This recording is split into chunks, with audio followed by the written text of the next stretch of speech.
Bon, alors ça faisait un petit moment qu'on n'avait pas fait de vidéo, donc on reprend depuis le Bénin, donc autant vous dire que cette vidéo-là s'inscrit dans quelque chose de très grand, puisque on a pour but, en tout cas on a pour objectif de continuer cet exercice-là aussi longtemps qu'on recevra que ce soit des informations, des messages, des choses qu'on aura vécues. Le thème de cette vidéo-là, ce sera sur le choix.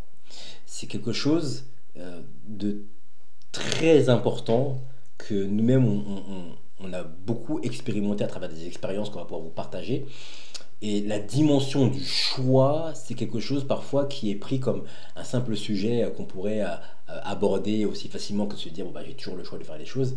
Mais en prendre sa dimension, en tout cas en prendre, j'avais dire, toute sa profondeur de ce sujet, je trouve qu'il y a vraiment matière, il y a pas mal d'éléments à aborder, en tout cas lorsqu'on parle du choix.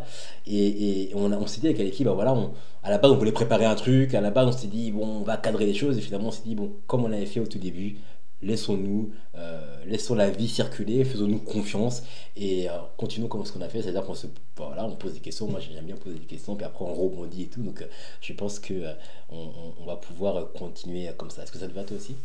Oui, oui, ça me va totalement. Et je voulais juste revenir effectivement sur cette longue période de silence.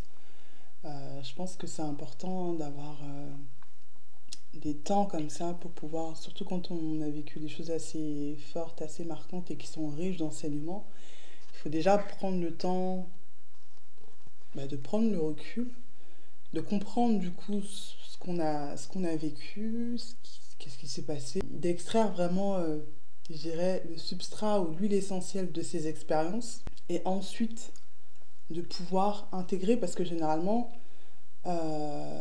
ça peut donner lieu à des nouvelles routines, à une nouvelle manière de fonctionner. Donc c'est aussi très important pour nous, hein, d'avoir pris ce temps pour pouvoir justement se poser et regarder tout ce qu'on avait pu vivre comme expérience et comme retour avant de pouvoir partager, parce que sinon la difficulté après moi j'ai toujours cette image en tête, c'est comme quand tu reçois un cadeau et que tu vois, surtout quand on est des familles nombreuses comme ça, tu es là, tu déballes ton cadeau, tu as envie de profiter, qu'il faut déjà partager avec le petit frère, la petite soeur, etc.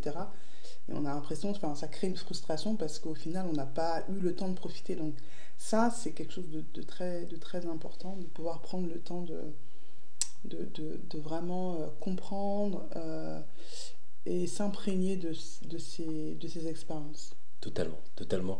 Euh, Totalement, et pour rebondir sur ce qui a été dit, il y a eu ce temps-là, mais pendant ce temps, on a aussi travaillé sur pas Oui. mal de choses. Donc du coup, par rapport à Ancestralia, en fait, Alec et moi, on travaille ensemble sur ce projet. C'est vraiment quelque chose, voilà, enfin moi en tout cas, je suis vraiment content de pouvoir travailler avec toi, et puis voilà, c'est des choses que je répète souvent, mais c'est important parce que il y a vraiment cette force de pouvoir se dire qu'on fait ça en couple, et que derrière ça, on s'inscrit vraiment dans une démarche en tout cas en lien avec les principes, j'ai envie de dire, avec lesquels nous sommes en résonance, en lien avec la maths, et ne serait-ce que, voilà, bon, à travers Ancestralia, moi je m'occupe de ce qui concerne vraiment les produits, comme vous le savez, donc que ce soit le sourcing des produits, que ce soit voilà, tout ce qui va toucher la logistique des produits, tout ce qui va toucher vraiment voilà, ce rapport à la matière, j'ai envie de dire, pour être beaucoup plus précis dans mon propos. Et puis du coup, Aleki maintenant travaille vraiment sur toute l'approche qui est un peu plus, j'allais dire, profonde, ou en tout cas en lien avec l'esprit. Voilà, ça comme ça. C'est vraiment, je sais pas Oui, si, mais vraiment pour schématiser pour juste. schématiser, Ouais, pour vraiment pour schématiser. pouvoir schématiser, parce que euh, bien que chacun de nous sache quel est son rôle et quelle est sa place, c'est là où on voit les relations d'interdépendance en fait. C'est-à-dire que ce que tu fais, je pense que tu es le mieux Sûrement. placé, je pourrais pas le faire aussi mieux que ce que tu fais, et inversement. Et pour autant, je reconnais là où j'ai besoin de toi. Et c'est vraiment comme ça Et vice qu'on versa, ouais. arrive à se nourrir, en essayant à chaque fois d'apporter nos points de vue, de partager nos visions sur tout ce qu'on fait, Mhm. et de pouvoir justement prendre du recul, de regarder, pas forcément de foncer, parce que voilà, je pense qu'on a aussi ce tempérament-là de celui qui fonce et celui qui freine un peu, et ça marche vraiment dans ces deux sens-là. Et puis ce qui est intéressant cet entrecroisement qu'il y a entre, comme tu dis, sur une chose, donc en l'occurrence, lorsqu'il s'agit de tout ce qui touche les kaboulas, donc on a mis en place avec Ancestraya des kaboulas, donc c'est vraiment un espace d'échange d'informations, de choses qu'on peut toucher, percevoir, et ça c'est vraiment Aleki qui porte, j'ai envie de dire, ce projet-là. Et puis en plus des kaboulas, il y a justement, on a mis en place un cercle. Voilà, c'est un cercle qu'on a mis en place parce qu'on, voilà, nous, dans cette année, en tout cas cette saison, c'est vraiment l'ère du lien. On a fait un jeu de mots, j'aime bien ça comme ça. Certains pourraient dire un jeu de mots, d'autres vont dire que c'est la langue des oiseaux ou la langue de Djibouti, d'autres personnes disent, bon bref, voilà. Mais l'ère du lien. Et en fait, ce qui est intéressant, c'est que donc, nous, on a écrit l'ère du lien, mais l'ère comme l'élément, R, donc A-I-R, du lien. Et bien évidemment, il y a l'air, E, accent grave, R-E, hein, qui veut dire justement voilà, ce temps, on va dire comme ça, du lien. Et donc, on est vraiment dans cette ère-là. On est vraiment dans cette envie de mettre du lien avec tout ce qui se passe. Et du coup, c'est intéressant parce que, comme ce dont on parle, hein, le cercle, on voulait vraiment l'inscrire dans le fait de pouvoir connecter, d'être ensemble et de pouvoir partager ensemble un certain nombre de choses de façon à ce qu'on puisse voilà, avancer, cheminer. Alors, encore une fois, nous, enfin, voilà, je pense que l'équipe, tu le rediras, mais nous ne sommes pas des psychologues, ni des psychanalystes, ni des thérapeutes, ni des psychothérapeutes, ni quoi que ce soit, ni même des maîtres ou autres. Mais c'est-à-dire que, et puis je te laisserai reprendre, hein, mais c'est juste que on partage des choses qui ont circulé à un moment donné dans notre cheminement, dans notre vie, en nous, et avec lequel nous on est en résonance, avec lequel on partage, et puis on essaie vraiment enfin c'est même pas on essaye, c'est qu'on remet le principe du Mbongi au cœur de ce cercle. Et quand on dit du Mbongi, puis après je terminerai là-dessus, c'est vraiment cet espace d'échange, hein, du donner au recevoir, et pour reprendre tes mots, comme tu dis, c'est qu'on ne sait plus qui donne, qui reçoit. C'est-à-dire que vraiment, il y a ce moment où, mais attends, et c'est ce qui s'est passé aujourd'hui, hein, on discutait dans le groupe, et ok, mais il y a eu ça, mais ça nous a tourné tel miroir, et tu vois, ça c'est intéressant. Donc, ça c'est vraiment quelque chose de très, très, très fort. Je pense juste peut-être pour revenir sur la petite histoire de l'ère du lien, alors c'est vrai qu'on avait eu l'occasion de pouvoir l'expliquer dans un autre cadre quand on a lancé la saison. Mais peut-être pour la petite histoire, pourquoi on a fait ce choix de s'inscrire dans l'ère du lien. En fait, c'est bien au-delà du fait tout le monde parle de l'ère du Verseau ou quoi, ok. C'est-à-dire qu'au moment où nous, on arrivait sur ce constat, on n'était vraiment pas du tout... on pensait même pas à l'ère du Verseau ou quoi, ok. On était vraiment loin de tout ça. Et c'est là où, en fait, après, on se rend compte que parfois faire preuve de bon sens nous permet d'être alignés avec ce qui nous entoure. C'est-à-dire que nous, dans ce qu'on était en train de vivre, ce qu'on a vécu au Bénin et ce qu'on a vécu par la suite, la manière dont tout notre voyage n'a été que des suites de connexions. C'est-à-dire que les connexions, c'est vraiment se connecter, l'autre te met en lien avec un tel, au final tu dis bon ça c'est pas possible, et puis au final ça se fait parce que déjà tu en as parlé, et qu'au final tout s'est mis en branle autour de toi pour que ça puisse se concrétiser. Et puis il n'y a eu que des choses comme ça où en fait on s'est rendu compte qu'à chaque fois on faisait des ponts, mais vraiment sur tout ce qu'on a vécu avant le Bénin, pendant le Bénin, et même après dans nos propres familles. Il y a eu plein d'événements où en fait on s'est retrouvés un peu à couteau tiré entre deux rives, et on se rendait compte que toutes les choses autour de nous transitaient par et en nous, quoi. C'est vraiment, on faisait ce lien, et c'est quand on a fait le passage à la nouvelle année, quand on a relu notre année, qu'on s'est rendu compte qu'on a fait que ça, de faire des ponts, même par rapport à nos propres fonctions, que ce soit toi au début dans le cadre d'Ancestraya, quand tu étais tout seul, que ce soit moi dans mes propres missions quotidiennes par rapport à mon boulot, c'est que ça, c'est faire de créer du lien. Et au final, on s'est dit, mais c'est vrai en fait, ce que toi tu as fait à travers Ancestraya ces 4 dernières années, c'est vraiment de créer des ponts, tu vois, entre ton parcours, entre les mamans avec lesquelles tu travaillais et avec lesquelles on travaille toujours. Ça a toujours été faire Du lien, le du pont. lien et qu'en réalité, tout ce qui est toute la partie produits, cosmétiques, ça a été un peu un outil pour pouvoir créer ce lien, tu vois. Totalement. Et qu'en fait, au final, en arrivant, on s'est dit, mais bon, là, maintenant que ça nous ponce vraiment au nez et que c'est tellement évident pour nous, bah, on va vraiment s'inscrire. C'est-à-dire que c'est comme si ces choses-là se faisaient de manière inconsciente et que là, on était amené à le vivre de manière consciente. En se disant, bon, voilà, là, on incarne vraiment ça, de créer du lien autour de nous, à travers nos initiatives, etc. Et donc, on va vraiment s'inscrire de manière consciente dans ça, parce qu'on enfin, on a mis de la lumière là-dessus. Totalement.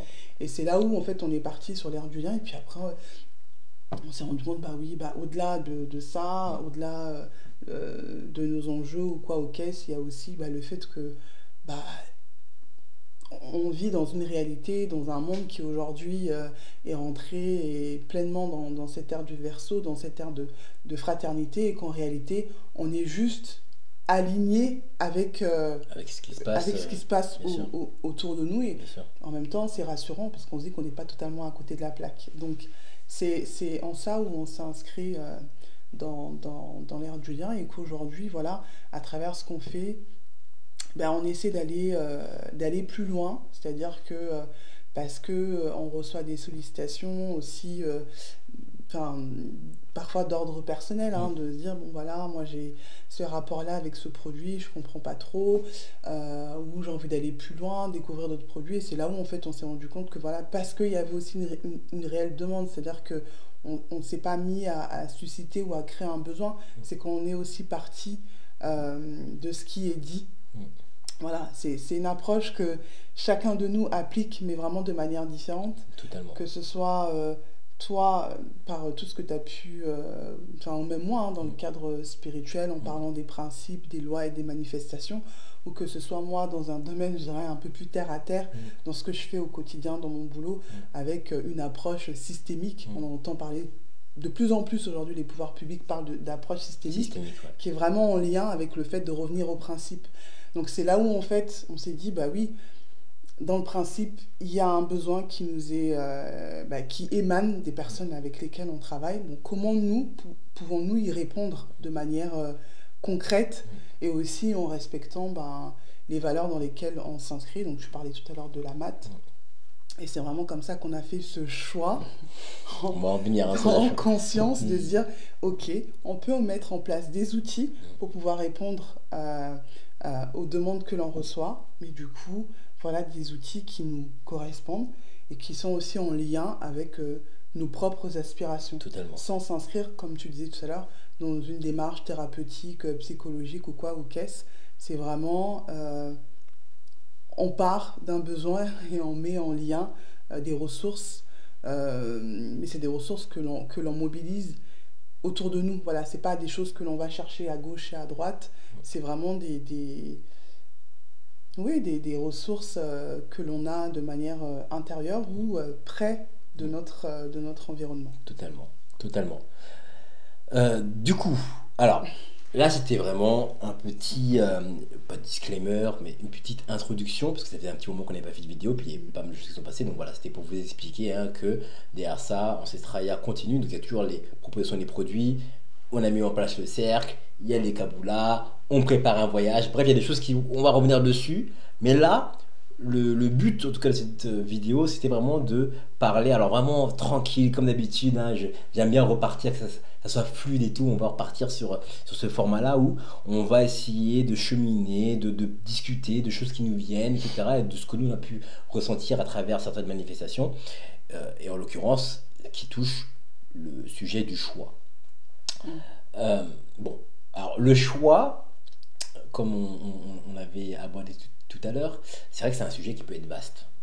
sur lequel on peut très vite partir. Mais c'est vrai que nous, ce qui revenait, et tu me diras si je me trompe, hein, c'est moi que ça me revient comme ça, parce qu'on n'a pas préparé le truc, mais c'est que quand on parlait de choix, souvent on parlait du choix entre le père et la mère, le choix de les choses comme ça. Il y avait ce sujet-là qui revenait, choisir son père, choisir sa mère.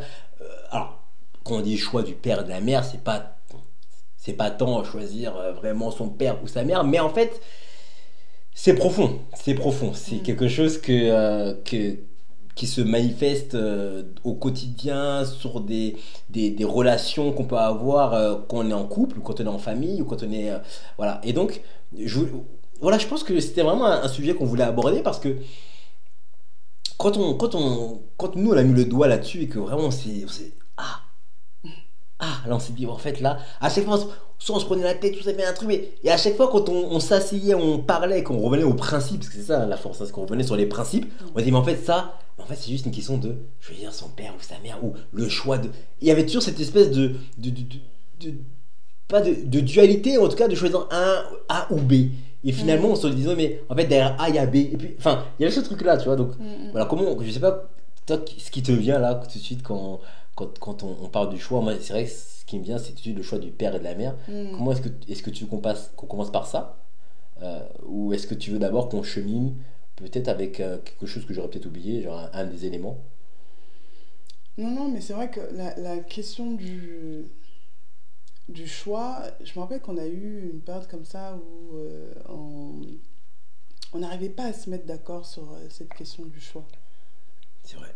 Ouais, c'était souvent source de discussion, de comprendre, oui, le choix, bah, choisir c'est renoncer, puis moi j'étais pas totalement d'accord. Ouais, c'est vrai, on revient maintenant. Et en fait, parfois il y avait des situations où on se rendait compte que soit toi, soit moi, on n'avait pas envie de choisir, parce qu'effectivement, bah, cette phrase qui revenait, choisir c'est renoncer, bah, finalement renoncer à quoi?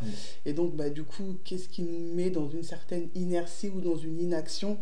Et quelle est la peur qu'il y a réellement derrière, c'est-à-dire renoncer, mais renoncer à quoi? Et donc, à chaque fois, on faisait des espèces d'arrêts sur image, et quand on analysait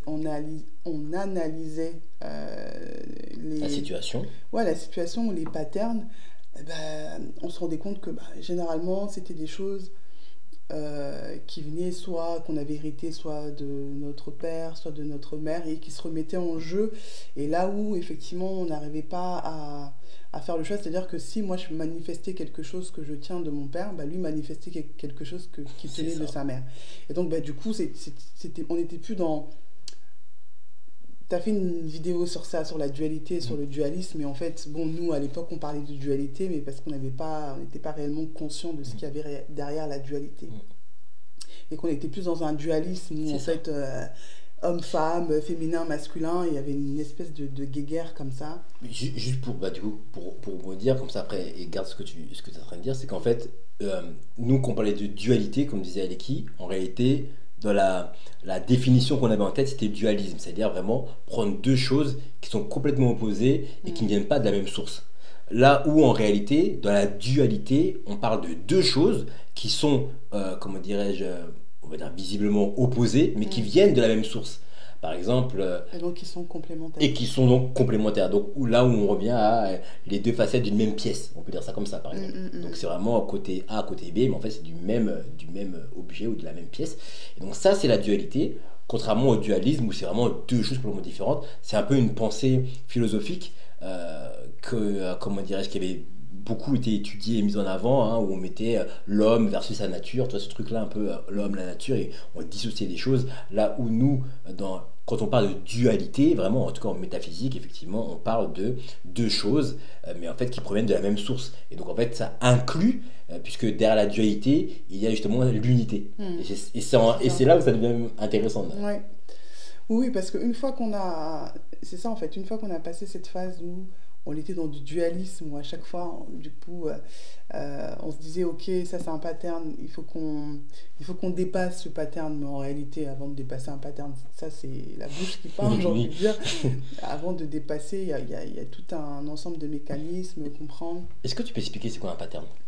Parce que je sais pas si tout le monde sait. Bah après, nous, dans la manière dont on en parle... Comment nous, voilà, c'est pas la définition. Aura sa définition, mais dans la manière dont on en parle, c'est vraiment des schémas répétitifs. Voilà. C'est-à-dire que, bah, là, en l'occurrence, c'était oui, des comportements qu'au final on avait pu hériter de nos parents et qu'on faisait au quotidien sans s'en rendre compte. Et c'est tellement fluide pour nous qu'on a fait de ces comportements-là nos comportements. Alors qu'en réalité, du coup, en déconstruisant, on se rend compte, ben non, en fait, pourquoi je fais ça? Je fais ça par mimétisme, un peu comme l'enfant qui va faire semblant de repasser ou jouer à la poupée comme sa maman pour faire comme sa maman, mais pour autant, au moment où elle le fait, elle n'est pas consciente, Totalement. où elle se dit pas ça c'est moi, enfin, Mm. elle est vraiment dans l'imitation de l'adulte. Et en fait, au final, c'est des comportements qui, même quand on est adulte, qu'on continue et on fait sien des choses qui en réalité ne nous appartiennent pas. Mais tant qu'on n'a pas cette compréhension que ça ne nous appartient pas, bah, du coup on se bagarre pour des choses au final, bah, quand on regarde bien, ça ne nous appartient pas. Et donc, quand on a passé cette étape de dualité, on a commencé à, surtout en travaillant sur nos arbres généalogiques, à comprendre qu'en fait, bah, ces comportements-là venaient de la même source. C'est-à-dire, bah, plus haut, au-delà de nos parents, en allant sur nos grands-parents, bah, on retrouvait les mêmes mécanismes qui étaient à la fois dans sa famille ou dans ma famille, Totalement. par exemple. Et du coup, c'est là où, en fait, on se rendait compte que oui, même si les fruits sont différents, c'est-à-dire, oui, les manifestations, en réalité, le principe, la source, elle est la même. Donc c'est comme ça qu'on a commencé à parler de dualité et de se rendre compte à quel point ben, il y avait de la complémentarité dans ce qu'on faisait et que c'était à nous de faire le choix, justement, de soit se dire ben, c'est ok, c'est des comportements qu'on a fait nôtres et qui nous vont, qui ne posent pas de problème dans notre façon de vivre notre couple ou dans notre façon d'entreprendre, soit ben non, on invente nos propres rituels C'est ça. en partant de nos aspirations, de notre compréhension, etc. Et en fait, à chaque fois, on se rendait compte que c'était un choix qui nous mettait justement dans une posture où on disait au revoir à quelque chose pour autre chose. C'est ça. Même quand l'autre chose était la même chose au départ. C'est-à-dire que là, comme c'est plus la même énergie, c'est-à-dire que c'est plus je le fais parce que en fait mes parents le faisaient, mais je le fais parce que oui, mes parents le faisaient, mais que même moi aujourd'hui je suis en adéquation avec ça, bah du coup c'est pas la même dynamique. Totalement. Donc Totalement. même quand qu'on disait au revoir à certaines choses pour dire bonjour à une nouvelle chose, bah ces choses pouvaient être les mêmes. C'est ça, et puis dans ce que tu dis, justement, c'est ça qui est intéressant, c'est que même quand tu dis au revoir, tu as tout de suite le concept du deuil. Parfois, tu as cette espèce de crispation que tu as dans le corps, que tu ressens en te disant, bon là, j'abandonne quelque chose que j'ai peut-être toujours fait pour quelque chose de nouveau. Et puis si tu travailles pas ça, parce qu'un deuil, ça se fait pas du jour, enfin, d'un claquement de doigts, c'est un truc qui peut mettre du temps en fonction de chacun, tu vois. Et donc du coup, c'est vrai, le deuil, c'est pas que quand tu perds une personne, hein, c'est aussi quand tu, voilà, dans cet exemple-là, par exemple, abandonner une habitude ou abandonner quelque chose auquel toi tu étais héritier par rapport justement à à ce truc transgénérationnel, hein. Donc c'est-à-dire ton père ou ton grand-père faisait quelque chose et puis toi tu es l'héritier, donc tu fais, mais sans te rendre compte. Abandonner ça, ça peut aussi, c'est aussi un deuil. Et donc du coup, ça peut prendre un peu de temps. Il y a parfois des rechutes, il y a des trucs et tout. Et donc ça, c'est quelque chose pour lequel, enfin, enfin, moi en tout cas, je suis passé par là et je pense que toi aussi, tu vois, faire le deuil de ça. Mais j'aimerais quand même donner un exemple de quelque chose qui s'est passé, peut-être pour un peu plus illustrer ce dont on parle. Et en l'occurrence, c'était par rapport au moment du dîner, manger ensemble ou pas. Et je trouve que c'est un bel exemple. Je trouve que c'est un bel exemple parce que finalement, c'est vraiment un truc. On peut se prendre la tête alors que il n'y a rien de fou, hein, tu vois. Mais il y avait une crispation qui était forte. Et c'est intéressant. Et je pense qu'on va essayer de décomposer un peu ce qui s'est passé. On n'a pas, encore une fois, la science infuse. On n'a pas. Et puis c'est intéressant, hein, voilà, de parler de ça. On le fait à cœur ouvert. Et quelque part aussi, ça nous met dans une position de vulnérabilité consciente de vouloir partager ça, mais c'est aussi parce qu'on s'inscrit aussi dans ce partage et en espérant également que vous qui regardez cette vidéo là, qui est en couple ou pas, ou peu importe, et bien que vous voyez vraiment, que vous ayez vraiment l'entièreté de la situation, là, vraiment pour comprendre la dimension dans laquelle on est, et si vous êtes en résonance avec ça, peut-être que ça va aussi vous permettre de dire, ah ben tiens, c'est vrai que moi aussi il y a des choses que j'ai fait qui est tard. Voilà. Bon, Ce qui s'est passé, grosso modo, c'est que donc Alec et moi, nous, on habite ensemble, on est en couple, et puis on a des habitudes qui sont, on va dire, parfois un peu différentes. Parce que c'est pas la même culture, donc Aleki elle est Congo, moi mes deux parents sont donc Karukera, donc de Guadeloupe. Euh, donc même si on vient de la même source, mais on va dire sur la manifestation des choses, eh bien il y a des choses qui sont parfois un peu différentes. Et donc chez nous, et là je vais parler de chez moi, donc mes parents, que ce soit le midi ou à 20 h, on mange toujours ensemble. Donc voilà, on va faire à manger et tout ça. Puis quand on mange, tout le monde est à table. Ou de temps en temps, ça peut arriver qu'il y ait par exemple ma soeur, mon frère, voilà, qui ne sont pas à table. Mais c'est un peu une entorse à la règle. C'est un peu quelque chose, bon, il n'a pas terminé ses devoirs ou elle est occupée. Bon, c'est un peu une entorse. Mais moi, j'ai grandi dans une famille où on mange tous ensemble parce que c'est un moment de partage. C'est un moment de, on est une famille, on est ensemble. Et donc à l'équipe, je vais te laisser du coup, présenter. Il y a encore une fois, alors, là de ce dont on parle, il n'y a pas de bien ou pas bien. Oui. L'idée, en tout cas dans les commentaires, c'est pas de dire ah mais bon ça c'est mieux. Non, c'est pas ça l'idée. L'idée c'est juste de observer qu'il y a euh, deux manières différentes voilà d'observer ou de vivre une même expérience, voilà, disons ça comme ça, deux manières différentes de vivre une même expérience. Et donc du coup moi quand on mangeait, effectivement on mangeait à table tous ensemble, et puis à l'équipe, donc toi je te laisse. Oui, alors que chez moi, c'est pas forcément ce qui se faisait. Moi, par exemple, mon père travaillait très tôt. C'est-à-dire qu'il partait très tôt de la maison et du coup, bah, il finissait un peu plus tôt dans la journée et il mangeait bien avant nous. Donc, ma mère préparait le repas. Mon père, généralement, soit il mangeait seul, parce qu'il mangeait très tôt, ou soit il mangeait avec ma mère. Mais du coup, voilà, c'est comme s'il y avait deux services, en fait. Du coup, il y avait mes parents, et puis nous, en fait, parfois, voilà, on était tous à table, mais ça ne voulait pas dire que on était tous en train de manger. C'est-à-dire que chacun mangeait un peu quand il le voulait, quand il avait faim. Mais en tout cas, ma mère, elle indiquait à tout le monde, voilà, le repas est prêt et tout. Et puis, bah, parfois, je pouvais manger que avec ma mère ou que avec mes sœurs. Et en fait, c'était OK. Du coup, c'est un fonctionnement que j'ai gardé, même si, bizarrement, enfin, avec mes enfants, voilà, on mange tous à table. Mais lorsque on a formé ce couple, et ben moi, je me suis remise dans cette dynamique où, en fait, chacun mange un peu quand il veut. Et c'est vrai que ça a été une source de crispation, parce que effectivement, comme pour toi, il fallait qu'on mange tous en même temps, et que moi, c'était un peu bah, quand on veut, du moment que le repas est prêt. Bah, il y avait une espèce de... Moi, je me sentais tyrannisée, par exemple, de dire, bah, il faut que je me mette à table alors que j'ai pas forcément faim, ou que j'ai faim et que je dois attendre l'autre, et que, bah, Et pour moi, toi... moi ça me et du coup moi ça me renvoyait à quelque chose de lourd. Et du coup c'est intéressant parce que moi ça m'a renvoyé à une blessure euh, que j'ai longtemps portée. J'ai dit longtemps portée, mais bon, je la porte encore un peu quelque part, je pense, au fond de moi, mais je travaille dessus. En tout cas je mets de la conscience dessus, et ça c'est vraiment fort. Ça a mis du temps, et puis ça a été douloureux aussi à des moments, mais c'est vraiment la blessure de l'abandon. Et moi, ça me faisait jouer ça. Mm. C'est-à-dire que moi, en fait, donc ça c'est pas une blessure que moi j'ai vécue, mais c'est une blessure que mon père a vécue, puis mon grand-père a vécue. Et du coup, moi, je la porte. Et, mais ça, à ce moment-là, c'était de façon inconsciente, je ne m'en rendais pas compte. Là, c'est vraiment parce qu'on a pu parler de ça et on l'a cherché, on est revenu, puis on était vraiment dans un cadre vraiment d'amour, hein, très important, et non pas de jugement mais d'amour, Mm. où j'ai pu vraiment me dire mais attends, mais moi pourquoi ça me fait ça, etc. On n'était pas dans le jugement. Et donc au moment où il y a eu tous ces moments de remise en question, d'introspection et tout, et j'ai pu reconnecter à cette blessure, hein, qui a été portée, comme je disais, par mon père et mon grand-père, c'est de l'abandon. Moi, ce qui se passait, c'est que quand j'arrivais et que je les voyais manger déjà, en fait, j'avais l'impression d'être exclu.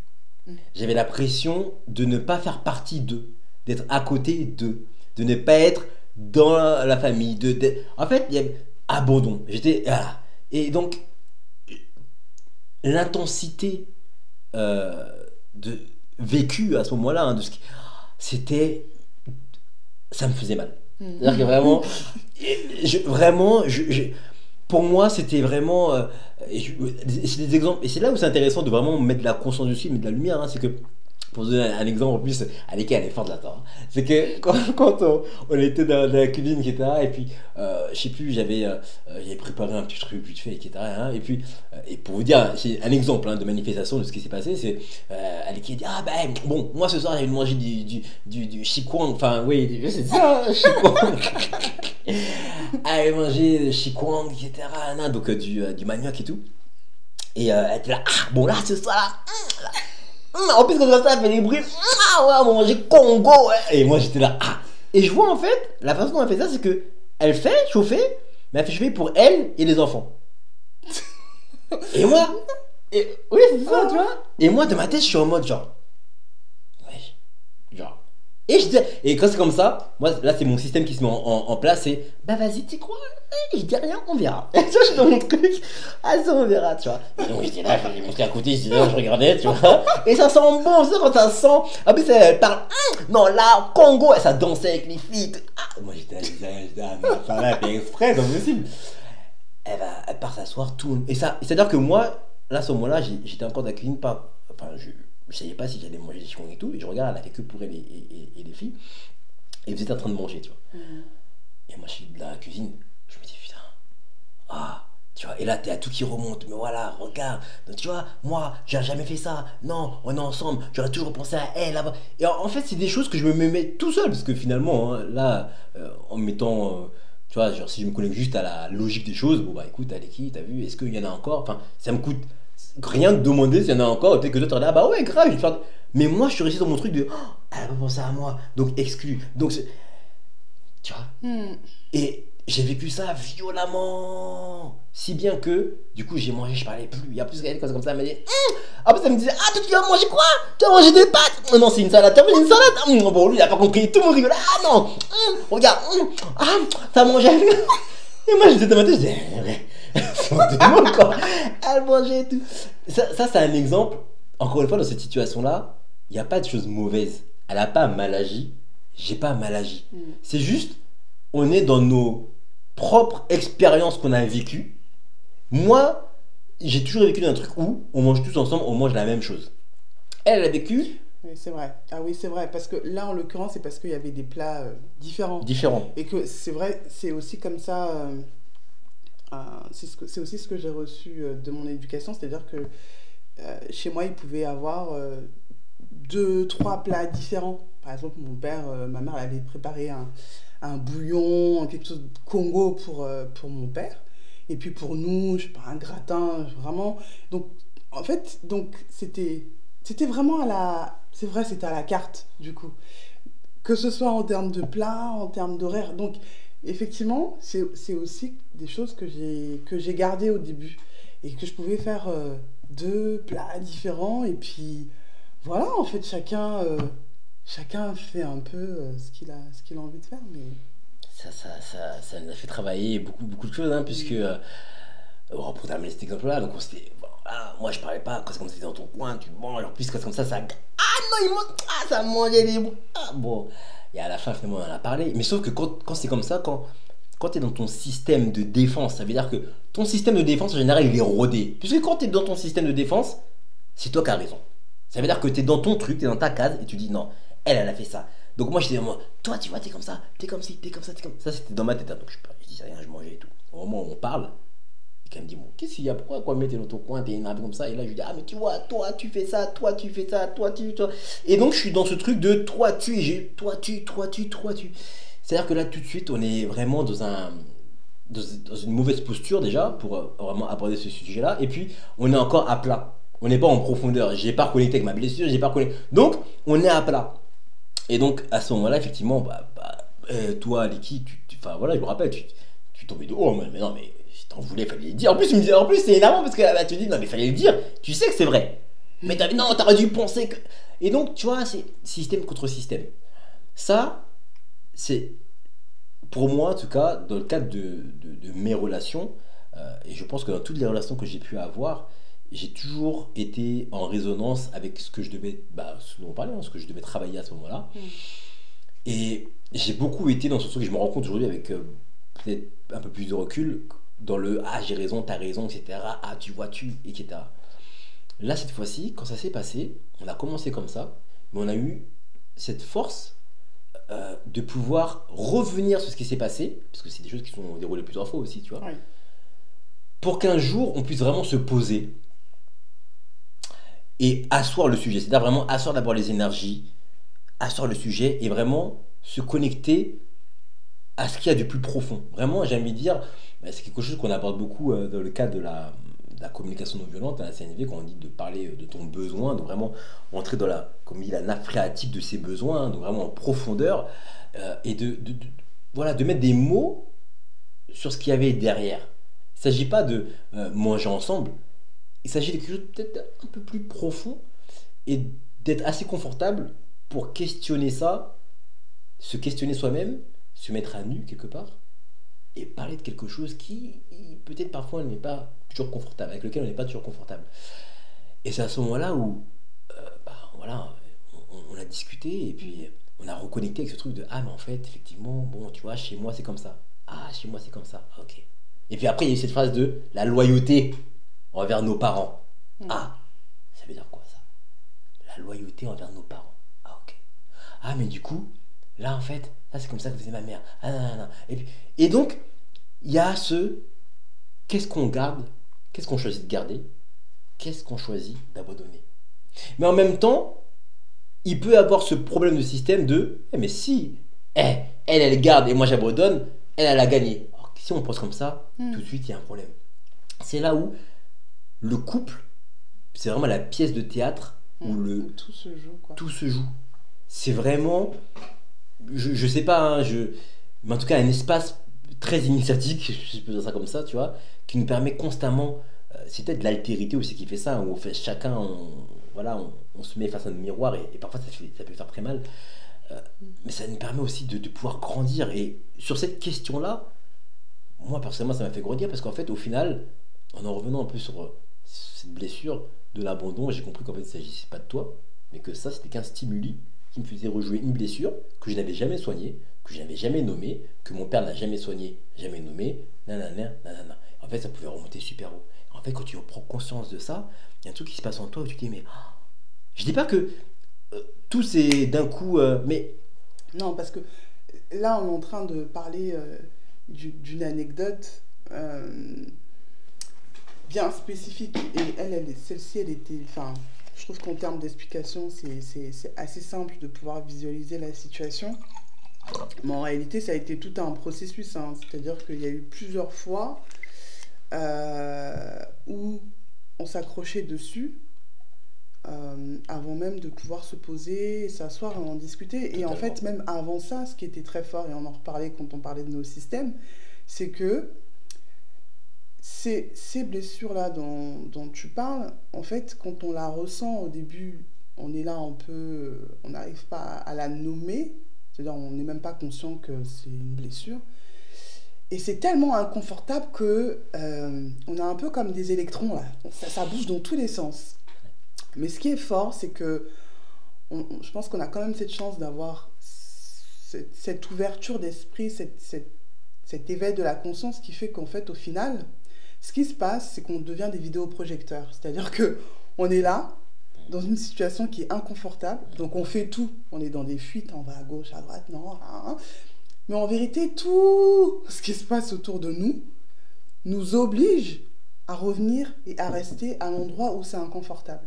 C'est-à-dire que plein de situations qu'on va vivre vont être exactement, énergétiquement, vont être totalement pareilles, similaires, avec d'autres personnes, que ce soit au travail, avec des amis, qui vont nous faire revivre l'endroit, tu parlais tout à l'heure de la loyauté. C'est-à-dire que, ok, moi j'ai ma conviction, toi tu as ta conviction, mais j'ai pas envie de céder, en fait. Et c'est l'endroit où, en fait, quand on revient dans le couple, où on se dit, c'est un peu comme cette espèce d'œuf primordial, là, qui se sépare et chacun de son côté. Et en fait, chacun reste dans son œuf. Un peu comme dans la division cellulaire quand l'enfant se forme. En fait, il y a effectivement cette division cellulaire. On a l'impression que tac, chaque chose va de son côté. Mais en réalité, à la fin, il y a toujours cette réunification-là pour former cet enfant, en fait. Sauf que là, on ne voit pas cette espèce de réunification. On voit juste le fait que chacun est dans son œuf. Et en fait, là où c'est magique, c'est l'endroit où on décide, où on fait le choix de se rejoindre. Donc de pouvoir s'asseoir, de parler, sans forcément rentrer dans les choses psychologiques, mais déjà de se dire, bon, qu'est-ce qui se passe? De faire un constat, un état des lieux, de voir, ok, qu'est-ce qui se joue chez toi? Qu'est-ce que ça te fait quand je mange avant toi ou après toi? Ou qu'est-ce que moi ça me fait quand tu me dis, bon, vas-y, on passe à table et que je suis là un peu pour t'accompagner? Mais c'est pas un exercice qui est vraiment simple. En tout cas, je pense, bon, moi, je parle à mon endroit et je parle en tant qu'homme aussi. On nous apprend, en tout cas à travers l'éducation et puis à travers aussi les films et tout, hein, toujours le héros en général, tu regardes les westerns et tout ça, le western, le héros du western, le cowboy là, il va jamais pleurer ou il va jamais se mettre à nu. Tu regardes les héros en général sont un peu, tu vois, ils vont jamais. Donc on a été, je trouve, hein, beaucoup éduqué dans ce truc de l'homme ne pleure pas, l'homme ne montre pas sa fragilité, donc ce côté féminin, il peut pas pleinement, comment dirais-je, dévoiler, hein, puisqu'on sait qu'en nous il y a les deux polarités, hein, donc masculin, féminin, puis donc c'est très, il y a quelque chose de être, se connecter à ses émotions. Pour vraiment, c'est quelque chose de très compliqué. Moi, je dis la vérité, j'avais beaucoup de problèmes avec ça. J'ai beaucoup été dans la fuite. J'ai beaucoup été dans la fuite parce que c'est quelque chose qui était inconfortable pour moi, de pouvoir dire, écoute, j'ai peur. Enfin, ça, c'est, tu vois, direct, ça veut dire quoi? Moi, j'ai peur, moi. Tu vois, t'es dans un truc de tout de suite, direct à la voix, moi je suis un bonhomme. J'ai peur. Tu vois, j'ai peur de me faire engloutir. J'ai peur de ne pas trouver mes repères. J'ai peur, en fait, parce que là, pour moi, ça va vite. Ou parce qu'en fait, j'ai l'impression que... En fait, donc, pour ne pas dire j'ai peur, j'ai préféré dire non, mais tu vois, ça se fait pas. Donc, même dans ma formulation, dans ma façon de dire, je vais plus juger ce que fait l'autre plutôt que de me connecter à non, en fait, je suis triste parce qu'en fait, je ressens ça. Je ressens le fait de ne pas être en lien ou proche de toi quand tu as mangé de ton côté. Et puis, moi, je me sens. Tu vois, et donc, ce travail-là aussi, il a été important, en tout cas, ce qui me concerne, c'est de mettre des mots sur des émotions. Parce qu'autrement, on aurait pu parler de plein de choses et j'aurais pu rester dans le tu. Ouais, mais regarde, toi, tu fais ça, toi, tu fais ci, toi, tu fais ça, sans ne jamais revenir sur. Non, mais en fait, je dis la vérité. Quand il y a cette situation-là, donc c'est même pas quand toi tu fais, hein, c'est quand cette situation est là, j'observe chez moi que je me sens démuni, je me sens triste parce que j'ai l'impression d'être impuissant par rapport à telle ou telle chose. Et donc, je parle à mon endroit et en fait, à ce moment-là, toi-même, quand tu reçois ça, t'es plus dans une réception de quelque chose où t'as fait un truc mal, ou t'as fait quelque chose de mauvais ou tout, mais t'es dans juste, ah ouais, en fait, lui, là, c'est ce qui se passe. Pour lui, c'est ça. Et puis, pour toi, c'est peut-être aussi simple ensuite de dire, mais en fait, tu sais, moi, chez moi, ça se passe comme ça, comme ça, comme ça. Donc, c'est vrai que, voilà, moi, j'ai pris l'habitude de faire ça. Et en fait, voilà. Et en fait, même moi, du coup, après avoir expliqué ce qui se passe, je suis encore plus ouvert à me dire, en fait, donc en fait, elle faisait pas ça pour m'embêter. Elle mangeait pas le chikwang comme ça pour me faire. Donc, quand elle chantait, elle disait, c'est bon, c'était pas pour me. Ah ouais, donc en fait, c'est moi tout seul. Et là, à ce moment-là, je peux commencer à me dire, mais pourquoi je ressens ça dans ce cas-là? Et donc, je sais que je passe plus de bourreau-victime, mais je reviens à, c'est un stimuli. Et ce stimuli, vu l'intensité de ce que ça me fait vivre, il y a quelque chose à regarder. Et donc, quand je regarde ce qui se passe, ah bah ouais, tac. Ah bah ouais, tac. Ah bah... Et donc là, je peux plus facilement prendre ma responsabilité, mais aussi, en tout cas, mettre le doigt sur ce qui se passe. Et donc, du coup, j'ai envie de dire, reprendre mon pouvoir quelque part face à une situation dans laquelle je me sentais impuissant et démuni. Et c'est en ça où on va revenir sur le fait de choisir. Hein. C'est que, tu vois, tout à l'heure, on a parlé de choisir mon père, choisir ma mère, ou en tout cas ce choix ou le non-choix. C'est qu'une fois qu'on a mis la conscience dessus, on était face à quelque chose. Ok, on a compris, moi je joue mon abandon, toi tu joues ton truc, voilà. Mais maintenant, qu'est-ce qu'on fait? est-ce que on continue à faire ça? Toi, tu as toutes tes raisons, regarde, c'est fluide, il y a plusieurs plats, bon, chacun fait à la carte, les filles aussi elles ont faim, bon, moi, tu sais, j'ai pas faim en même temps que toi. Moi, de mon côté, oui, mais regarde, on est une famille, il faut qu'on mange ensemble. Comment on fait? Comment on fait pour choisir l'un plutôt que l'autre? Ouais. Non, non, mais c'est vrai que ça a soulevé de réelles questions en fait. Ce truc-là qui peut paraître anodin, nous a fait jouer beaucoup de choses et c'est là où effectivement je trouve que, comme tu disais tout à l'heure, je te rejoins totalement, hein, à savoir que le couple enfin, amplifie la situation. Enfin, dès lors on est dans des échanges interpersonnels, j'ai envie de dire, voilà, il y a des effets miroirs qui sont grossissants, déformants, enfin ce qu'on veut. Même avec les enfants, c'est très puissant aussi parce qu'ils nous renvoient aussi énormément de miroirs. Mais du coup, ça, je trouve que ça a réveillé tellement de choses. Tu parlais tout à l'heure de la peur d'être englouti. En fait, on s'est rendu compte à quel point on avait cette peur de disparaître. Cette peur de disparaître l'un au profit de l'autre. Et donc, en fait, on était un peu en train de marquer chacun notre territoire euh, en étant dans une dimension de loyauté vis-à-vis de nos lignées, de ce qu'on avait reçu, sans forcément pouvoir questionner notre héritage. Et en réalité, ce que l'on fait là, ce que l'on a fait dans notre cadre intime, c'est aussi ce qui se passe aujourd'hui. On voit beaucoup de choses qui émergent hein, dans l'humanité dans laquelle on vit.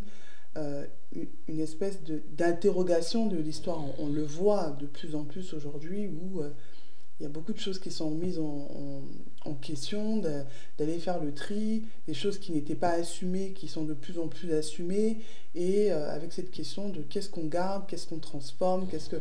Voilà, et en fait, cette espèce de nettoyage, c'est là où on parlait de processus de deuil, c'est-à-dire que bah, quand on a compris qu'effectivement, il n'y a pas besoin de mourir, en fait, il n'y a pas besoin de mourir, c'est-à-dire qu'il n'y a pas de suicide, entre guillemets, assisté, enfin j'utilise un grand mot pour vraiment Imagé. imager, mais aussi pour pouvoir exprimer la violence du truc quand on connecte réellement à l'émotion qu'il y a derrière, parce que il y a tellement de charges émotionnelles derrière les blessures, et parfois on se dit, mais c'est un truc psychologique, mais en fait tu ressens vraiment dans le corps cette sensation que tu vas mourir.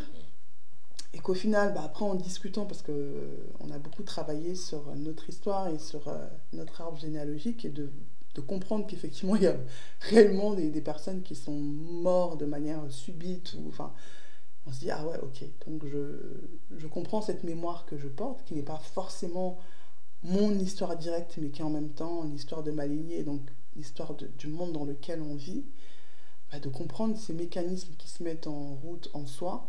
Et le fait qu'on s'est assis autour de la table et qu'on ait essayé de trouver un espèce de consensus qui au final nous a amené à trouver notre propre modèle, ben, c'est tout ça en fait. C'est de faire ce choix de non pas renoncer, parce que pour moi on n'a pas renoncé, on a juste fait le choix de transformer ce qui était. Ça, et ça pour moi c'est hyper... important. Alors je suis très sensible à l'agroécologie, qui est vraiment le principe de transformer les choses et de ne rien jeter. Et je trouve que c'est vraiment ce qu'on a fait de manière intelligente et intelligible, parce qu'on a vraiment été interroger nos propres pratiques et notre propre histoire, en tout cas à notre échelle à nous. Ce qui a amené à des profondes discussions avec nos mamans, par exemple, sur comment on est arrivé dans ce monde, comment on est né, en fait, de se rendre compte qu'en fait, on est né de la même manière. Enfin, c'était hyper fort de découvrir beaucoup de similitudes et de se rendre compte qu'en réalité, bah, c'était un peu logique ce qui était en train de se passer, hein, cette espèce de fight, un peu comme quand l'enfant se rend compte de sa propre image dans le miroir, donc il va taper pour bien être sûr que c'est lui, faire des grimaces, cracher, bafouiller, tout ça. On se dit mais qu'est-ce qu'il est en train de faire? En fait non, il est juste en train de se rendre compte de qui il est, et en fait c'était un peu ça, hein, ce qui se passait. Et du coup, voilà, c'est là où effectivement il y a eu un vrai choix en conscience et de revenir au principe, c'est-à-dire que toi comme moi, on est très attaché au principe de la table. C'est vrai, c'est vrai, c'est vrai. C'est ça en fait, au-delà de Mm, la manière de mm, manger ou qu'est-ce qu'on mange, on avait la même mm, définition de la table. mm. C'est-à-dire que, par exemple, pour moi, la table, c'est vraiment, lorsque j'ai eu mon premier Mm. appartement, je tenais à ce que le premier meuble qui rentre dans l'appartement, ce soit la table. Et j'expliquais à l'époque, que ce soit à mes parents ou à mon conjoint d'époque, que pour moi, la table, ça a toujours été, j'ai toujours vu mes parents autour de la table pour pouvoir discuter. J'ai grandi aussi au Congo où on se retrouve autour du feu, autour du mbongi. Donc on a toujours, enfin j'avais vraiment cette image imprégnée en moi qui disait que non, en fait, il faut qu'on se retrouve autour de la table. Il faut qu'on discute. S'il y a quelque chose qui ne va pas, on s'assoit et on en parle. Donc moi, j'avais déjà ce concept de l'importance de la table. Et tout se fait sur la table. Il n'y a pas de tu t'assois sur le canapé, moi je suis là, Mm. je discute avec toi, tu es en train de zapper. Non, tu viens, on s'assoit autour de la table, on discute. Et pour toi aussi, il y avait... Il y a vraiment ce symbole, en tout cas, c'est vraiment le symbole du partage, hein. Nous, c'est vraiment, en tout cas, on discute à table. Mais au-delà de ça, c'est vraiment, on mange à table, puisque c'est un moment où, voilà, on partage les choses. Il y a vraiment ce truc qui circule. Et c'est vrai qu'en t'écoutant, du coup, je fais le lien. euh, Où, encore une fois, on parle de deux facettes des mêmes pièces. C'est Mm, que la question qui se posait, finalement, c'est ok, on mange à table, mais est-ce qu'on peut manger ensemble? Moi, là où pour moi, c'était un partage. euh, c'est dans le symbole. Pour toi également, tu avais du coup le symbole de la table par rapport à toi, tu vois. Et en fait, l'idée, c'était juste pas tant de dire quelle était la meilleure de l'autre, mais réussir en fait à pouvoir trouver mm. euh, notre façon de faire, notre symbole à travers ce moment-là, en tout cas, en l'occurrence. Et et ce qu'on a réussi à faire finalement, c'est passer par le fait de vraiment tout détailler. En l'occurrence, tu as parlé des arbres, tu as parlé aussi du symbole de la table, tu as parlé du fait qu'on a parlé des blessures, etc. C'est vraiment toutes ces étapes-là, donc toutes ces couches et sous-couches, tu vois, qu'on a finalement, j'avais dit retirées, hein, Mm. qui nous ont permis de revenir à, bon, j'allais dire au principe premier, en tout cas à l'essence du Ouais, sujet, tu vois, à l'essence même du sujet, pour finalement se dire, non, en fait, ok, bon, c'est ce qui est important pour nous. voilà. Et quand on s'est dit ça, Même nous, on a rigolé. mais- franchement, Oui, c'est. franchement, même nous, Hein. enfin, on a rigolé parce qu'en réalité, ce qui est important pour nous, c'est de se retrouver autour de la table. C'est-à-dire dans la journée qu'on ait ce moment Bon, d'échange. Parce qu'on peut être autour d'une table en train de discuter sans pour autant être en lien avec l'autre. Et en fait, notre besoin d'être en lien c'est l'un ça, avec c'est l'autre ça, était tellement fort c'est que ça. bon, on n'arrivait pas à l'exprimer Mm, en réalité. mm, De maladroitement, par, par, euh, par peur. mm, Mais ça aussi, c'est quelque chose enfin, en tout cas, qui est vrai pour ma part. Par peur de dire, j'ai besoin, en fait, mm, d'être en lien avec mm. toi. Ah ben, on va trouver plein de prétextes, plein de trucs qui vont finalement mener à une dispute, à une prise de tête, alors qu'en fait, la réalité dans tout ça, c'est juste que j'ai envie d'être avec toi. Et que en réalité, que tu manges ou que tu ne manges pas, eh ben, j'ai envie que tu m'accompagnes. Et en réalité, enfin, je me répète, mais c'est aussi en fait ce que j'observais chez mes parents, c'est-à-dire que ma mère qui, par exemple, mangeait parfois avec mon père, parfois elle ne mangeait même pas, hein, c'est juste qu'elle lui tenait compagnie et qu'ils discutaient ensemble et qu'en fait c'était un moment de discussion. Bien sûr. Au-delà de la nourriture qui était à ingérer, c'était un moment, alors comment t'as passé ta journée? Et même ma mère, ça lui arrivait de par exemple manger avec mon père et puis après de venir avec nous.